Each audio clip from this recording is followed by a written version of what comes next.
De volta com você. Na aula passada a gente falou então da remoção do veículo, quando ele é guinchado e levado para o pátio. E aí, como é que funciona? Como é que o proprietário desse veículo deve proceder a partir de então? É o que a gente vai ver aqui agora. O veículo, quando ele é removido, guinchado lá para o pátio, ele fica recolhido a depósito, conforme eu disse anteriormente, pode ser um depósito do município, do estado, da PRF, qualquer um, com ônus para o proprietário. O que é ônus? Ônus é isso aqui, ó, din-din, vai dar despesa. O cara vai ter que pagar ali o guincho que levou esse veículo lá para o pátio, vai ter que pagar a diária desse pátio lá. E se esse veículo não for procurado pelo seu proprietário, após 60 dias, ele pode ser levado a leilão. Tá vendo esse asta pública que está escrito aqui? Isso é leilão. Não significa, meu querido, seu carro foi para o pátio. Não quer dizer que com 60 dias ele vai ser leiloado, não. Mas a legislação diz que com 60 dias, após 60 dias, aliás, se o proprietário não se manifestar, se não procurar, esse veículo pode ser levado à asta pública, quer dizer, ser leiloado, e o dinheiro apurado ali para cobrir as despesas de guincho, diária e outras que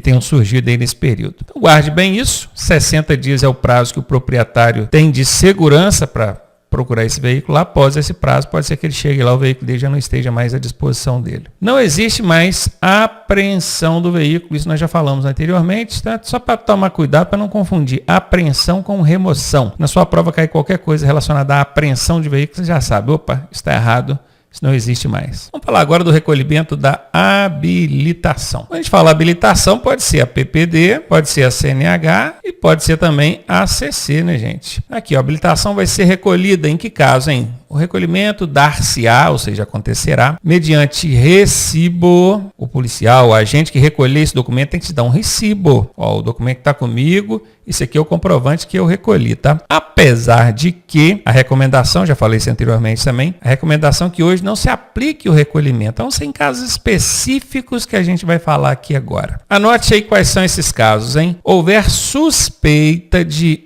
inautenticidade ou adulteração. O policial pegou o documento, bateu nele o olho e suspeitou que esse documento foi adulterado. O cara pegou ali onde estava a categoria B, ele colocou uma categoria AE, dando uma migué, né? Pô, agora não passe demais que eu sou habilitado na categoria E, lá com a borracha, sei lá, com a borracha não vai dar, né, gente? Eu não sou falsificador de documento, manjo nada disso, mas o cara que ele sabe fazer, vai ali, tira aquela letrinha B que estava lá e coloca um E. E aí? Houve suspeita de adulteração? Vai recolher para poder ser averiguado. E também vale quando acontecer a inautenticidade. Esse inautenticidade, esse é de não. E a autenticidade é de autêntico. O que é um documento autêntico? É um documento verdadeiro. Quando eu digo que ele é inautêntico, eu estou dizendo que ele não é verdadeiro. Então, se o policial suspeitar que esse documento é inautêntico ou foi adulterado, ele vai recolher para fazer, então, a devida averiguação. E é claro que, se de fato for comprovado isso aqui, isso é crime, né, gente?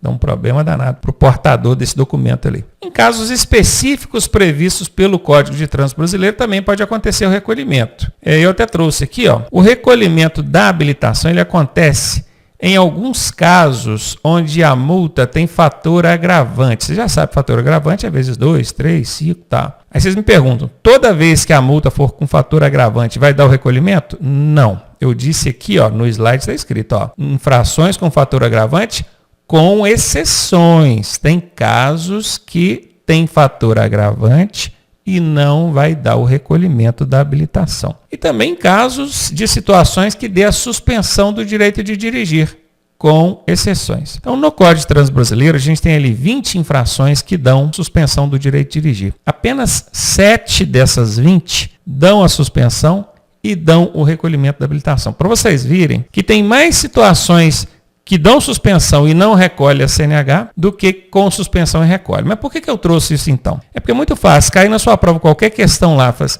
aconteceu isso, ele vai ser punido assim e vai recolher a habilitação dele. Para recolher a habilitação, ou a infração tem que ter fator agravante ou tem que dar suspensão do direito de dirigir. Na maioria das vezes dá as duas coisas, dá o fator agravante e a suspensão do direito de dirigir. Isso é só uma dica para você filtrar ali na hora das alternativas. Que se cai lá uma alternativa lá, escrita assim, vai dar multa, multa simples, sem fator agravante e sem suspensão. Né? Deu uma multa grave, por exemplo, e deu o recolhimento da habilitação. Você já sabe que está errado, porque para dar o recolhimento da habilitação, ou a infração tem que ter um fator agravante, ou ela tem que gerar a suspensão do direito de dirigir. Ou então as duas coisas que acontecem a maioria das vezes. Olha, o recolhimento da CNH-E, que é essa CNH por aplicativo, ela se dará por meio de registro no Registro Nacional de Carteira de Habilitação. Registro, assim, é restrição. Se dará por meio de restrição no Registro Nacional de Carteiras de Habilitação. Ao invés do policial recolher o seu celular, que obviamente ele não pode fazer isso, né? Ele vai lançar lá no sistema uma restrição no seu RENASH, que é o Registro Nacional de Carteira de Habilitação, e pronto. Para fins sistêmicos, essa habilitação é considerada recolhida, né? Na verdade, foi só uma restrição que foi lançada lá. E também o recolhimento do documento do veículo. Hoje a gente sabe que o documento de veículo é o CRLV-E, que pode ser por aplicativo ou esse em branco aqui, ó, que a gente imprime em casa, né? Aqui até coloquei os dois na ilustração, coloquei do branquinho e do verdinho, que é o modelo antigo, porque eu sei que tem gente que ainda guarda esse antigo aí. Mas entendamos aqui que CRLV-E é esse branquinho ou aquele pelo aplicativo, pela CDT. O Código de Trânsito Brasileiro, nos seus artigos, ainda faz distinção do registro e do licenciamento, que seriam dois documentos distintos. A gente sabe que isso aqui não é emitido mais. Pode ser que caia na sua prova fazendo distinção. Eu não fiz. Coloquei aqui os dois tipos num só, que é o CRLV-E. Quando é que vai recolher o CRLV-E? Mesmo caso de habilitação, quando houver suspeita de inautenticidade ou adulteração. Suspeitou que esse documento foi adulterado ou não é verdadeiro, recolhe para averiguação. Quando alienado o veículo, não for transferida a propriedade em 30 dias. O que é alienação de veículo, gente? Quem compra ou já comprou carro financiado sabe muito bem o que é isso, né? Você vai comprar um carro, não tem o dinheiro todo, o banco ou uma financeira te empresta o dinheiro, tá aqui, vai lá, compra o carro. Só que ele lança uma restrição junto ao Detran. Só o Detran, emprestei o dinheiro para esse cara comprar esse carro. Aí consta lá uma alienação fiduciária para esse veículo. Nome estranho, né? Não se preocupar com isso não. Só saiba que alienado o veículo é quando alguém prestou um dinheiro para você poder comprar ele. Só que a garantia do banco é esse veículo. Quem comprou tem que transferir esse veículo para o nome dele, né? Comprou, que foi ele e o banco que firmaram um acordo lá. Tipo assim, ó, se você não pagar essa alienação, se você não pagar essa dívida, essa alienação me dá o direito de ir lá e pegar o seu veículo. Por isso que o banco quer que você transfira em 30 dias. Se você não fizer essa transferência em 30 dias, o banco vai solicitar judicialmente o recolhimento do documento do veículo e possivelmente até mesmo de tomar posse desse veículo aí. Aí, quando a irregularidade não puder ser sanada no local, é naqueles casos que nós já falamos anteriormente, né? O policial parou ali, tem uma irregularidade e às vezes não dá para resolver no local. O que o policial pode fazer? Recolhe o documento, ou então nem recolhe, só lança uma restrição no sistema e fala, vai lá e libera o veículo. Depois volta cá que eu retiro essa restrição. O prazo para fazer isso, ele é um prazo de 30 dias, não pode ser superior a 30 dias. Normalmente o policial vai dar bem menos, né? Uns 15 dias, talvez até menos. Mas só saiba que é prazo de até 30 dias para regularizar esse problema e voltar e tirar essa restrição do sistema, ou então pegar o documento se de fato ele tiver sido recolhido na forma física, impressa. Quando o prazo do licenciamento estiver vencido, lembram? O L é de licenciamento, é o que licencia o veículo a circular. Se ele está vencido, significa que você não pagou o IPVA, está com multa atrasada, o Detran não licenciou o veículo, a polícia te parou lá, guincha o seu carro e ainda recolhe o documento vencido aí. E também quando deixar de promover a baixa de registro ou de veículo irrecuperável. Imagine que o veículo sofreu um acidente ou pegou fogo, é irrecuperável, foi dado como perda total definitiva, não tem mais recuperação. Tem que promover a baixa desse veículo. Se não promover, vai acontecer também o recolhimento do CRLV-E desse veículo. O recolhimento do CRLV-E se dará por meio de restrição no Registro Nacional de Veículos Automotores. Da mesma forma que a habilitação, né? Ao invés do policial recolher o seu celular, ele não vai fazer isso, ele vai só lançar uma restrição lá no sistema e isso dá para todos os fins a ideia de que esse documento foi recolhido. Recolhimento de animais. Animais são recolhidos a depósito, está até vendo aqui ó, o caminhãozinho da PRF, puxando um cavalinho aqui para dentro, né? Quando esses animais estiverem soltos na via pública, desacompanhados de seu guia, óbvio.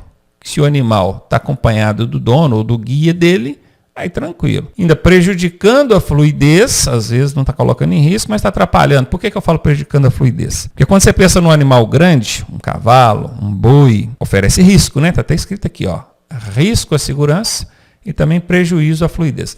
Agora imagina um cachorro, um bicho pequeno. Pode ser que ele não ofereça risco para a segurança, mas está lá prejudicando o trânsito. Um cachorrinho de apartamento, né? Foge, fica correndo ali para lá e para cá e toda hora um carro freia para não pegar, fica atrapalhando para o trânsito. Então, tanto o risco à segurança quanto o prejuízo à fluidez, à circulação, é motivo para que esse animal seja recolhido. O recolhimento ele acontece da seguinte maneira, ele coloca no caminhãozinho, leva lá para o devido local, se é um cavalo, um boi, vai para um pasto ali, né, certamente. Se é um cachorro, vai para um canil e assim por diante. A restituição, ou seja, esse animal só será devolvido ao seu proprietário mediante pagamento de multas, taxas e despesas de remoção e estada. Aqui a gente está vendo o caminhãozinho da PRF fazendo o recolhimento, mas na maioria das vezes não é a própria PRF que faz não, tá? Às vezes é uma empresa terceirizada que tem ali o convênio com o órgão de trânsito, ela cobra por isso. Então tem que pagar tudo isso, multas, taxas, despesas, remoção, a estada desse animal lá no pasto ou no canil, seja onde for, além de outros encargos previstos na legislação específica. Os animais não reclamados, ou seja, não foram procurados pelos seus proprietários dentro do prazo de 60 dias, poderão ser levados à asta pública. Asta pública é leilão. É a mesma coisa que acontece com o carro, com a moto, quando não é procurado. E o prazo é o mesmo também, tá vendo? 60 dias. Transbordo do excesso de carga. Nós já falamos disso anteriormente. Vamos falar com maior detalhe agora. Consiste em passar o excesso da carga para outro veículo. Ou então nem passar para outro veículo. Tira o excesso, deixa ali num depósito, num galpão, qualquer lugar, não pode ficar na pista, né? Na via não tem como. Mas se tem um galpão, alguma área que você consiga deixar esse excesso da carga ali, retira o excesso do caminhão para poder seguir viagem. Já munido da nota fiscal do excesso, tá? Porque normalmente caminhão que está com excesso de carga, eles não colocam o excesso na nota fiscal. Claro, não são bobos, né? Olha lá, o caminhão pode transportar 15 toneladas, aí pegar ele com 20 toneladas. Você acha mesmo que na nota fiscal eles vão colocar 20? Não, eles vão colocar só 15. Porque se colocar 20 na nota fiscal, facilita demais para a fiscalização, né? Não precisa nem pesar, já está escrito na nota que ele está com excesso. Então, óbvio, quando acontece o excesso de carga, tem omissão de peso ali na nota fiscal. Então, esse outro caminhão que vai levar o excesso, só sai dali com a nota fiscal do excesso da carga. Transbordo da carga com peso excedente é condição para que o veículo possa prosseguir viagem. Se não fizer o transbordo da carga, o veículo não sai dali. Não sendo possível o transbordo, seja lá por qual motivo for, o veículo será recolhido a depósito, sendo liberado após sanada a irregularidade e pagas as despesas de remoção e estada. Realização de teste de alcoolemia. Veja, nós estamos avançando. Nós estamos falando das medidas administrativas. Recolhimento da habilitação, recolhimento da documentação do veículo, recolhimento de animais, transbordo do excesso de carga, realização do teste de alcoolemia. Se eu não me engano, essa aqui é a última medida administrativa que nós vamos ver aqui no curso. Nós vimos nas aulas passadas todas as penalidades.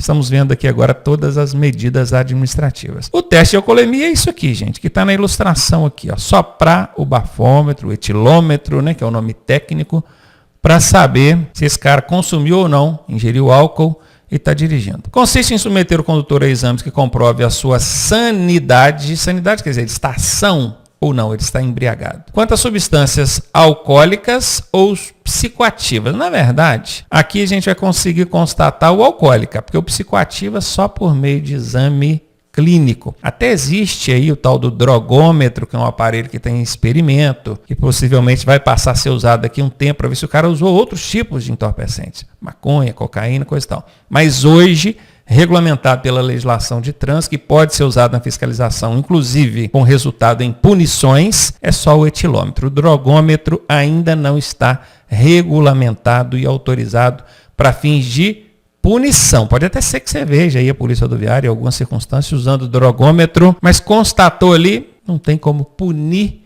porque esse equipamento ainda não foi legalmente autorizado o seu uso. Poderá ocorrer das seguintes formas. Como é que a gente faz? Exame de sangue, esse é o exame laboratorial, né? Outros exames também, não precisa ser necessariamente o de sangue. realizados por laboratórios especializados. Exame de perícia, nesse caso do teste de ar alveolar. Alveolar vem dos alvéolos pulmonares. Ar, gente, saia dos pulmões, né? Sopra aí, fulano, ele vai encher o pulmão e vai soprar. Aquele ar alveolar que vem dos alvéolos pulmonares é que vai ser soprado ali para dentro do etilômetro, e então o etilômetro vai mostrar ali, por meio de uma indicação numérica, qual que é o índice que foi registrado. O nome do equipamento é etilômetro. Eu sei que todo mundo chama de bafômetro, mas dificilmente vai cair na sua prova bafômetro. Dificilmente. O Detran vai usar o nome técnico mesmo, que é etilômetro. E verificação de sinais de alteração da capacidade psicomotora. Quando fala verificação de sinais, perceba que aqui está no plural, sinais. Porque o policial que está ali na via, ele não tem como fazer exame de sangue, ele não tem um laboratório ali na hora para fazer um outro exame qualquer especializado. Se ele não dispuser do etilômetro, mas conseguir perceber nesse condutor sinais, tem que ser mais de um, tá? Sinais que não deixem dúvida de que esse condutor está embriagado, ele pode fazer essa constatação também por meio de sinais. Aí como é que o policial vai fazer? Ao invés de mandar você soprar o etilômetro, porque ele não tinha lá, né? Ele vai lavrar o auto de infração e descrever ali que sinais são esses.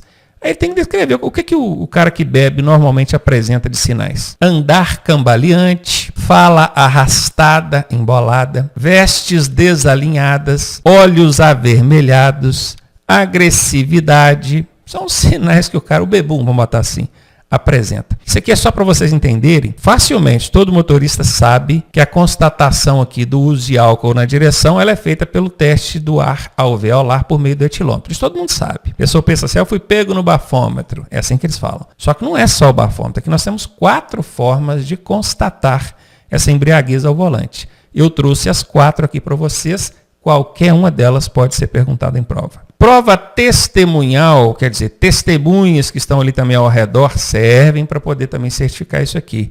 Imagem, às vezes o policial tem ali uma câmera acoplada no seu peito, às vezes com o próprio celular dele, ele vai filma você ali. Vídeo ou outro meio de prova legal admitida em direito. Nós vamos agora precisar separar essa embriaguez em 2 classes. Tem a embriaguez que é infração de trânsito e tem a embriaguez que é crime também. Depende do índice que foi verificado ali. E é isso que a gente vai ver agora. Quando é só infração, vai dar multa e outras punições ali.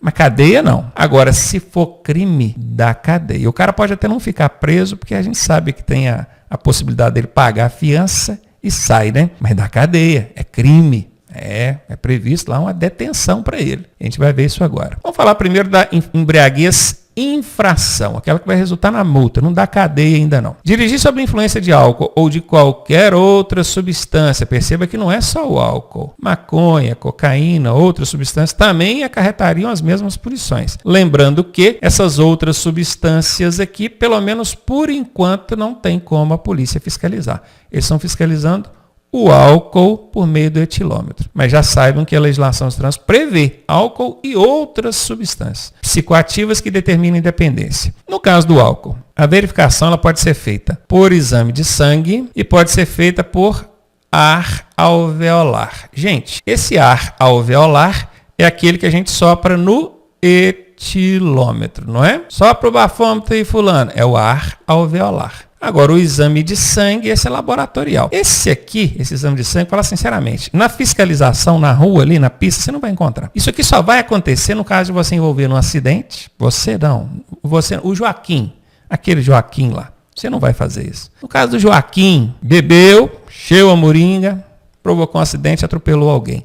Tem vítima, o acidente resultou em vítima.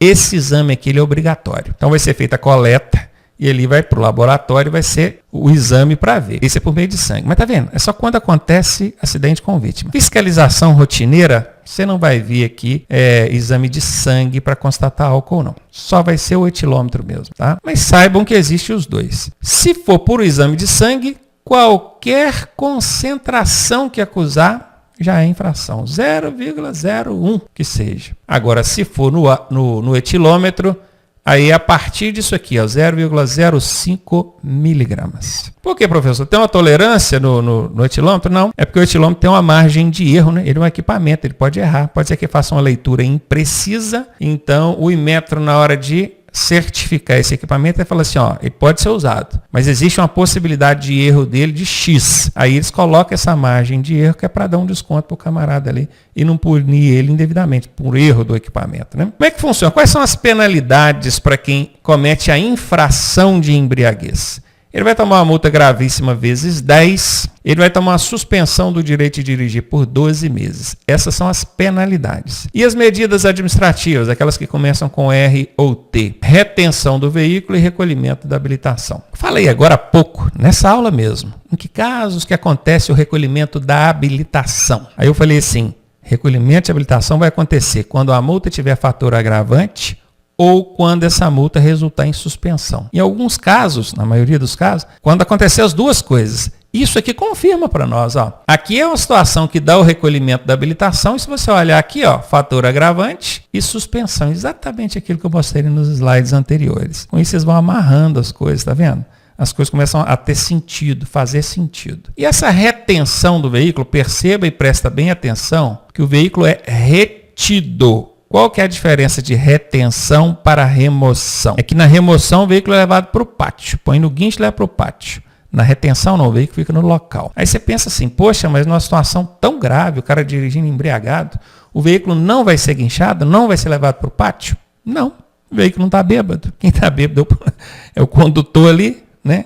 A lógica é essa. Então quer dizer, o condutor vai sofrer todo tipo de punição possível, mas o veículo não, ele fica no local, arranjou alguém ali são, habilitado, pode tirar o veículo. Na hora não há necessidade de remoção. Guarde isso, tá? O Detran pega a galera com isso aí direto nas provas. No caso de embriaguez, lembre-se, o carro não está embriagado. Então não há necessidade de remover, guinchar o carro, não. O carro fica no local, arranja alguém habilitado, são, né, que não bebeu, e leva o veículo. Em caso de reincidência, gente, reincidência é quando você faz uma coisa mais de uma vez. Nós já falamos isso outras vezes, né? A multa será aplicada em dobro. Tá vendo essa multa gravíssima vezes 10?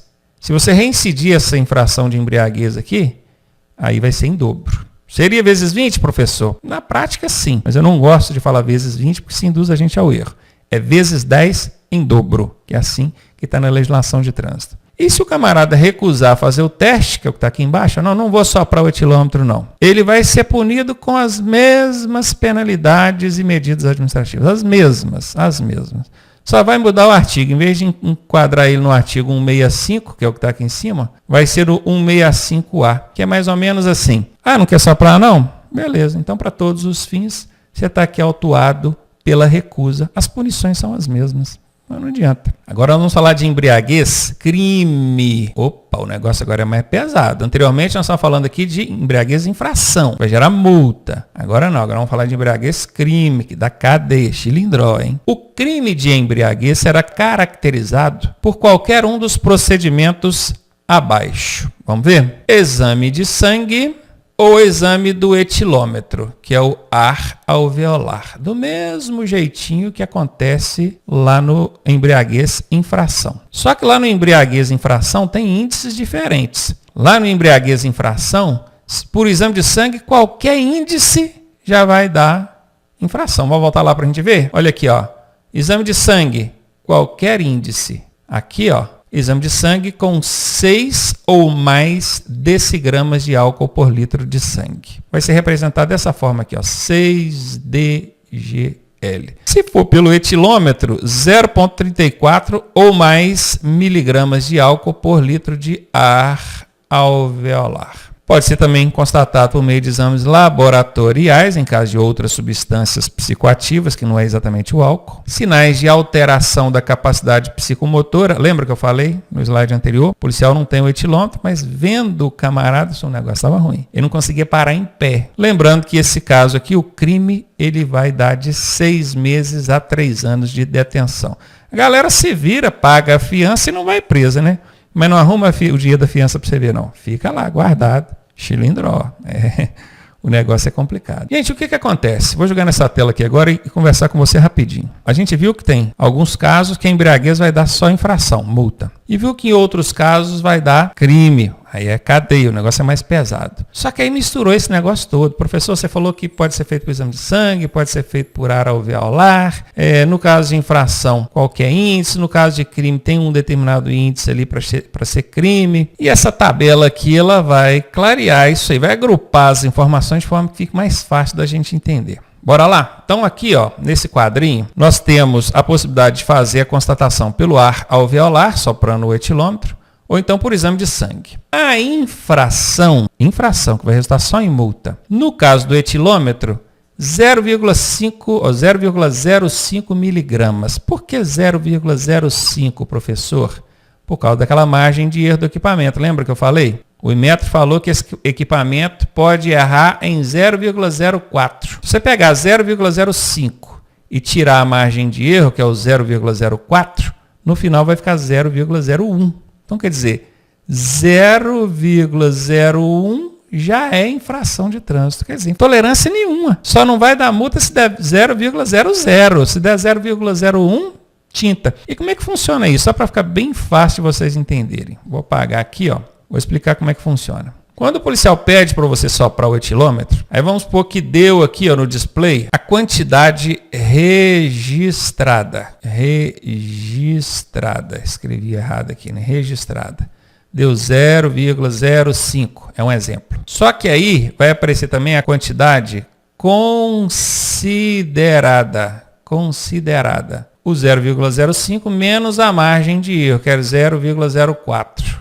Olha ela aqui embaixo, 0,04. Quando faz a conta, ficou 0,01. Essa aqui é a quantidade considerada. Essa é que vale para punir. Vamos supor que na hora que você soprou lá deu 0,04. Tirando o 0,04 da margem de erro, a considerada vai ser 0. Aí não é infração. Por isso que para ser infração tem que ser a partir de 0,05. Porque descontando a margem de erro vai ficar pelo menos 0,01. O crime só vai dar crime aqui pelo etilômetro quando der de 0,34 em diante. Veja que é bem mais, né, gente? 34. Aqui a gente está no 5, infração. Agora, para crime, é só a partir do 0,34. É muita coisa. Do 5 saltou para o 34. A partir de 0,34, crime. Se deu 0,33, é só infração, só multa. Deu 0,34, crime, xilindró, cadeia.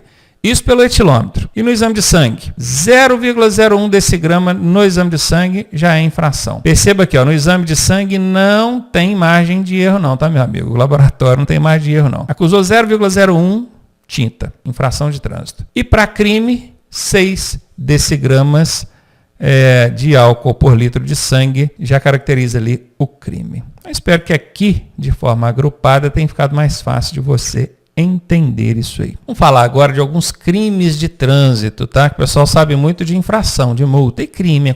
Quais são os casos que dão cadeia mesmo? Bora ver? Causar morte resultante de corrida, disputa ou competição não autorizada. Quando você mata alguém no trânsito, o Código de Trânsito pressupõe que você não quis matar essa pessoa. Então entra como homicídio culposo.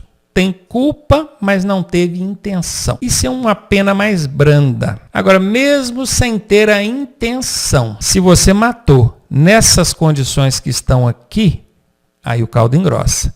Ó, causou morte, porque estava disputando corrida. Ah, foi irresponsável, não queria matar ninguém, mas botou os outros em risco. Estava disputando corrida, atropelou alguém, matou. Disputa, competição, obviamente não autorizada. Isso dá de 5 a 10 anos de reclusão.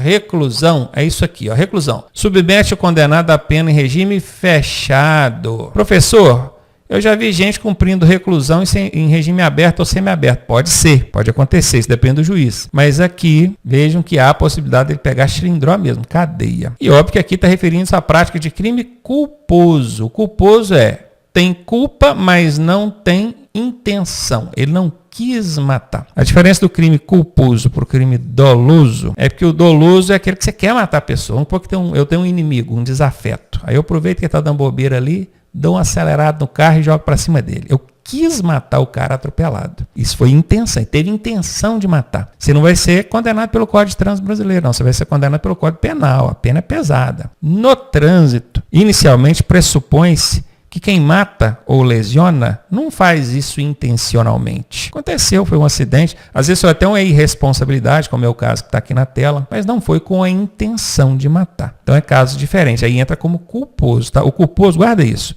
Culposo, o cara tem culpa, mas não teve a intenção. Agora, quando for doloso, aí ele teve a intenção. Aí não é código de trânsito, esquece isso.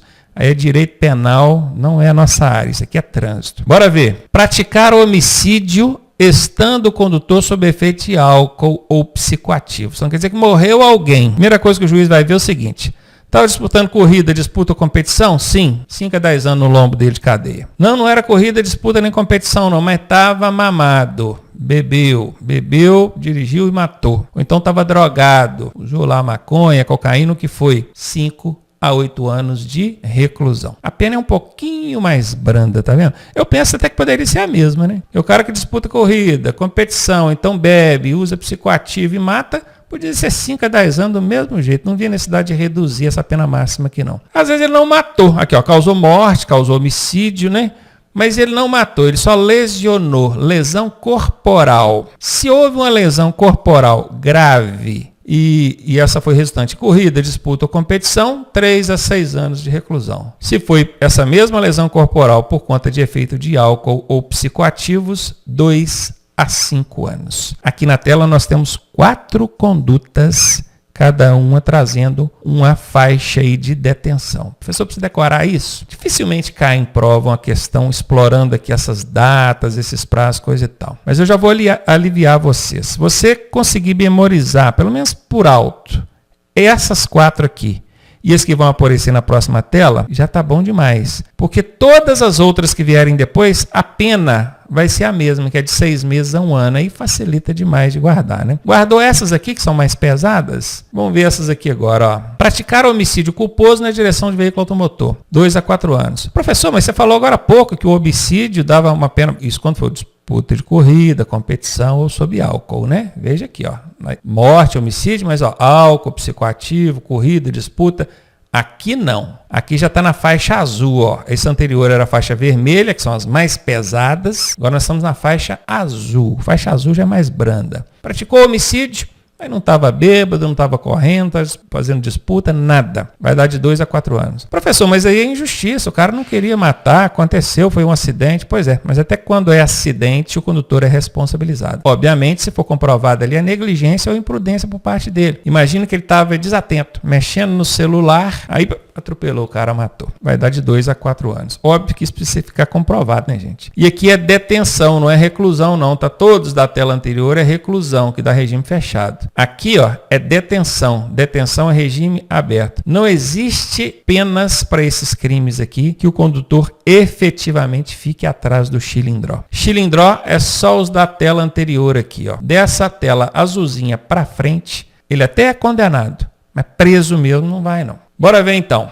Detenção, regime aberto. Sob influência de álcool, tá? Foi pego dirigindo lá, quando é crime, né? A gente aprendeu que existe o crime de embriaguez, que é de 6 decigramas por litro de sangue, ou 0,34 miligramas quando é por ar alveolar. 6 meses a 3 anos de detenção. Participar de corrida, disputa ou competição não autorizada, ainda que não resulte em vítima, ainda que não mate ninguém, não lesione ninguém. Só o fato de participar dessa corrida, disputa ou competição não autorizada já dá de 6 meses a 3 anos de detenção. Praticar lesão corporal culposa, não estava bêbado, não estava disputando corrida nem nada, mas mexendo no celular, desatento, atropelou alguém, matou. Matou não, aqui lesão, né? Lesionou. 6 meses a 2 anos de detenção. Vejam bem, nós vimos 4 condutas lá na tela anterior, que são as vermelhinhas, que são as pesadas, aquelas que dão um chilindró mesmo, reclusão, né? Regime fechado. E aqui nós vimos 4 condutas que dão detenção. Guardou essas 8? Você já vai conseguir responder qualquer questão em prova relacionada a isso. Porque todas as demais que vierem vai ser de 6 meses a 1 ano. Então não muda. Ó. Deixar o condutor de veículo prestar imediato socorro à vítima. Afastar-se do local do acidente para fugir da responsabilidade penal ou civil. Violar suspensão ou proibição de se obter habilitação para dirigir. O juiz determinou que ele não pode dirigir e ele foi pego dirigindo. Pode dar detenção aí também. Dirigir dirigir sem habilitação, ou com habilitação cassada, ou com o direito de dirigir suspenso, gerando perigo de dano, gente, simplesmente dirigir sem habilitação é uma infração de trânsito gravíssima vezes 3. Pode caracterizar crime também se gerar perigo de dano. O que é o gerar perigo de dano? O policial viu o cara, ele veio lá, aquele cara que nunca dirigiu, está nas primeiras vezes que ele pega no carro, ele vem todo cambaleante, freia, acelera. Esse cara está oferecendo perigo, não está? Aí, além da infração, caracteriza o crime. Ele não tem habilitação, ainda pratica o crime de dirigir sem habilitação, gerando perigo de dano. Agora, se ele vinha lá naturalmente, é o cara que não tem habilitação, mas já dirige há muito tempo, inclusive isso é muito comum, é só infração mesmo, aí não tem crime não. Esse caso aqui do crime, 6 meses a 1 ano, todos aqui vão ser 6 meses a 1 ano. Entregar a direção à pessoa não habilitada, com habilitação cassada ou sem condições de dirigir, 6 meses a 1 ano. O carro é meu. Eu deixei meu filho dirigir, não tem habilitação. Isso é crime. E aí não tem esse negócio de gerar perigo de dano não, tá? Eu vou responder por crime. 6 meses a 1 ano de detenção. Trafegar em velocidade incompatível nas proximidades de escolas, hospitais e outras áreas de aglomeração de pessoas.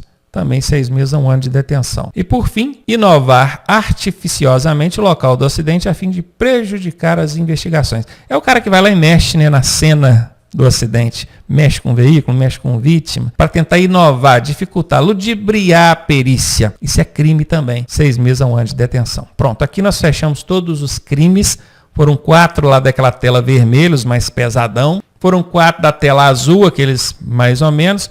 E tem aqui mais 7, que são as penas mais brandas, que é 6 meses a 1 ano. No total, 8 e 7, 15. Mas você decorar só aqueles 8 primeiro, os demais aqui, já é tudo 6 meses a 1 ano, já facilita bem. Quando o camarada comete um crime de trânsito, ele é condenado por um crime de trânsito, o juiz pode aplicar substituição de pena. Ao invés de mandar ele ser preso, que é a pena privativa de liberdade, ele pode aplicar uma pena restritiva de direito. Essa deverá ser de prestação de serviço à comunidade ou entidades públicas em uma das seguintes atividades: trabalho em equipes de resgate do COBOM, em outras unidades móveis de salvamento, como o SAMU, por exemplo. Trabalho em pronto-socorro de hospitais que recebem vítimas de acidentes de trânsito. Trabalho em clínicas ou instituições especializadas na recuperação de acidentados de trânsito. E outras atividades relacionadas ao resgate, atendimento e recuperação de vítimas de acidente de trânsito. O que é essa tela aqui traz para nós? É que o juiz, quando ele percebe que a pena ela vai ser cumprida em regime aberto, ele pensa assim, poxa, eu vou dar aqui para o cara, sei lá, 1 ano de detenção. Detenção é regime aberto. Reclusão é que é o regime fechado, lembra? Quando o cara vai preso, aí é uma punição mais pesada, acho que vale a lição. Mas detenção, o cara aberto, nem na delegacia, nem na cadeia vai precisar de ir para dormir, nem nada. Fica livre o dia inteiro. Sabe que é um condenado, que está condenado lá a 1 ano de detenção, mas está ali, está solto. Aí o juiz pensa assim, eu vou fazer o seguinte, eu vou converter essa pena restritiva de liberdade, pena restritiva de direitos. E eu vou obrigar esse cara a ajudar o pessoal do Corpo de Bombeiros, do SAMU, ou então lá da clínica de recuperação, que a vítima de acidente está lá passando por uma recuperação, fisioterapia. Vou mandar esse cara para lá para ajudar esse pessoal lá. Para que isso? Porque assim ele vai sensibilizar esse motorista infrator, criminoso ali que cometeu o crime de trânsito. E ao invés de deixar ele simplesmente mãozinhas balançando para a rua fora, com a detenção no lombo, porém sem cumprir cadeia nenhuma, ele acaba submetendo esse camarada a uma situação que vai mexer com o emocional dele.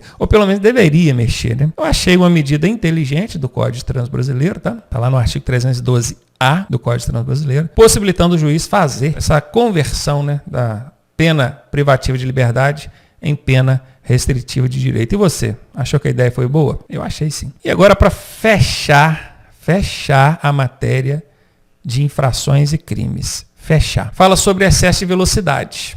Excesso de velocidade. O excesso de velocidade ele vai bater em 3 situações. Ó, especificação e gravidade. Vamos ver as 3 situações. Ó. Quando a velocidade excedente for em até 20% acima da máxima, a infração de trânsito vai ser média, aquela que dá 4 pontos no prontuário. Quando ela for acima da máxima, entre 20% e 50%, aí ela já passa a ser grave, 5 pontos. Agora, se ela for acima da máxima em mais de 50%, aí ela é gravíssima, vezes 3, e da suspensão do direito de dirigir. Vamos tentar fazer uma linha do tempo aqui, mas antes de eu fazer essa linha do tempo, eu vou mostrar para vocês como é que calcula isso. Vamos ver aqui, eu vou ensinar vocês a calcularem isso. Vocês estão vendo aqui, decorou isso aqui já é suficiente para responder a questão, né? Acima da máxima em até 20%, média. Acima da máxima entre 20% e 50%, grave. Acima da máxima em mais de 50%, gravíssima vezes 3 com suspensão. Só lembrando, gente, que esses 20% aqui não é tolerância não, tá? Pessoal, até mais os motoristas mais antigos, eles têm mania de falar que tem uma tolerância. Passou até tanto, o radar não multa. Não tem disso não, meu amigo. 1 quilômetro acima da máxima é multa.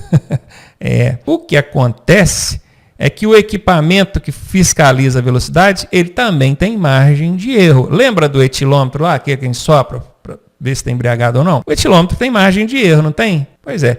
O radar ali também, ele também tem margem de erro. O radar, a margem de erro dele vai ser 7 km por hora em cima do que foi registrado. Então vamos supor que o local ali permite andar a 60 por hora. Se você passar a 68, o que o órgão de trânsito vai fazer? Ele vai tirar a margem de erro, que é 7. 68 foi o que o equipamento registrou. Só que esse equipamento pode errar em até 7. Então tira esse 7. 68 menos 7 deu quanto? 61. A velocidade considerada vai ser 61. Você vai ser multado? Claro, a máxima era 60. A considerada foi 61. Agora é lógico, se você passou a 67, por exemplo, 66, 65, aí eles vão tirar aqui a margem de erro, vai cair para menos de 60, aí você não vai ser multado. Mas isso é margem de erro e ela é de 7 quilômetros, tá? Não tem nada aqui negócio de 20%, é 7 quilômetros. É o que se desconta na velocidade que o equipamento registra lá. Tirando isso aqui, que isso aqui provavelmente não vai perguntar na sua prova, o que você precisa saber é o que está na tela aqui. Ó. Acima da máxima em até 20% é média. Acima da máxima entre 20% e 50% é grave. Acima da máxima em mais de 50% é gravíssimo. Agora eu já vi cair em prova, eles darem uma questão, uma determinada velocidade lá da via, e pedir para você calcular isso aqui. O cara passou a tanto. Vamos supor, numa via onde era permitido circular 80 km por hora, o camarada passou a 120. E aí? Ele vai tomar uma multa média, grave ou gravíssima vezes 3. Né? E como é que calcula? Isso que eu vou mostrar para vocês. Vamos tomar, por exemplo, aqui uma velocidade máxima de 80 por hora. Vamos supor que você está numa pista que a velocidade máxima é 80 km por hora. Como é que você vai calcular isso? Esses 20%, esses 50%. É fácil. Você vai pegar os 80 e vai jogar os 20% de baixo. Risca o zero, desconsidera o zero e multiplica. 8 vezes 2 dá quanto, hein? 16. Soma esses 16 aqui é exatamente esses 20% de 80, tá? Soma esses 16 aqui com a velocidade máxima. 16 mais 80, 96. Pronto. Feita essa continha, você já sabe que a máxima em até 20% numa pista com 80 km por hora é até 96. Isso significa, meu amigo, que se você passou a 81, 82, 83, até 96, você está dentro da faixa de 20%. Então a infração vai ser média. Está aqui. Professor, e a segunda e agora? Como é que calculo? Bom, você já achou os 20%, que é até 96. Se ele passar 97, ele já não está mais na faixa dos 20%. Ele vai entrar entre 20 e 50, que é mais, ou é maior um pouco, né? Vamos ver como é que calcula? Mesma coisa. Você pega a velocidade máxima e joga os 50% embaixo, que é o que você quer calcular. Ó. Risco zero e multiplica. 8 vezes 5, 40. Esses 40 aqui equivalem a esse 50% aqui além da máxima. Depois que a gente acha os 50%, o que é que a gente tem que fazer? Somar ele com a velocidade máxima, né? É a mesma coisa que a gente fez aqui na continha anterior. Ó. Soma os 50% aqui, que é o 40, com a velocidade máxima. 40 mais 80, 120. Significa que até 96 você estava na faixa de 120, fração média. De 97 para frente, você já entrou nessa faixa aqui, ó, que é o de 20 a 50%. E vai de 97 até 120, que você já achou que 120 aqui é o limite dos 50%. De 97 até 120, a infração é grave. Agora, meu amigo, se passar de 120, significa que você está em mais de 50%. Não precisa nem calcular, né? Você já sabe que os 50% vai até 120. Se passar de 120, ó, acima de 120, aí é gravíssima vezes 3 e da suspensão do direito de dirigir. Vou fazer uma linha do tempo aqui. Ó. Deixa eu ver como é que eu vou fazer isso aqui. Ó. Numa pista onde a velocidade é 60 km por hora. Esse ponto aqui começa. Esse aqui é o limite. Você poderia vir até aqui. Se você passar disso aqui, vamos botar aqui, ó. Esse trecho aqui é o trecho dos 20%. Ó, eu passei de 60%, mas até nesse risquinho aqui eu estou no trecho de 20%. Que trecho é esse? Quanto é que vai ser essa velocidade nesse segundo risquinho aqui? Vamos ver se vocês conseguem dizer para mim. Vamos lá. Fácil. É só fazer a continha que eu ensinei aqui, ó. Pego 60, jogo o 20 por baixo, risco 0, 6 vezes 2, 12, soma com 60, que é a velocidade máxima, vai dar 72. Então quer dizer que aqui, nesse ponto, vai ser 72. Nesse ponto aqui. Se eu passei a 61, 62, 63, até 72, que é esse ponto aqui, eu estou dentro dos 20%. Agora nós vamos aprender a calcular os 50%. Daqui até aqui, nesse ponto aqui. Esse aqui é o 50%. Eu quero calcular agora os 50% de 60. Fácil, hein? Pego 60, jogo os 50% de baixo. Corto o zero, que o zero não me interessa. 5 vezes 5, ó, 6 vezes 5, né? 30. Mais a velocidade máxima, que é 60, é igual a 90. Então, quer dizer que esse ponto aqui, ó, é 90. Daqui, do 72 até o 90, eu estou no 50%, ainda dentro dos 50%. Então, eu vou entrar na multa grave. Agora, meu amigo, se ele passar dos 50%, que é daqui para frente, aí já é uma gravíssima, ó, é mais de 50%, né? Já vai ser uma gravíssima vezes 3 e vai dar suspensão do direito de dirigir. Difícil? Deu uma embananada aí? Essa aula foi difícil pra caramba. Muito conteúdo? Problema não. Primeira vez é só para você ter contato com o conteúdo. Depois, quando você assistir a segunda vez, já vai começar a dar uma clareada. Na terceira, vai melhorar ainda mais. Na quarta e na quinta, você já vai estar dando aula disso. O negócio é saber que a gente tem que ir evoluindo. A primeira vez eu não entendi nada quando eu estudei isso aqui a primeira vez. A segunda já deu uma melhoradinha, a terceira melhorou mais. Você tem aí o seu instrutor dentro de sala de aula também que pode te ajudar. Ou se você é meu aluno online, pode perguntar para mim que eu vou te ajudar. Mas não se preocupa não, é muita informação mesmo, eu sei disso. Eu preciso mostrar tudo que está lá, porque o Detran pode cobrar para você. Ele não vai cobrar tudo, mas ele pode pedir qualquer coisa que está dentro disso aqui. Estou aqui para te ajudar, sou instrutor daí para te ajudar. Vamos devagar, avançando um pouquinho a cada dia. Eu tenho certeza que vai chegar lá. Próxima aula, comentando 30 questões sobre isso tudo que a gente viu aqui. Aí você vai ver que não tem esse bicho de 7 cabeças não. Dá para levar tranquilo, de boa. Tamo junto.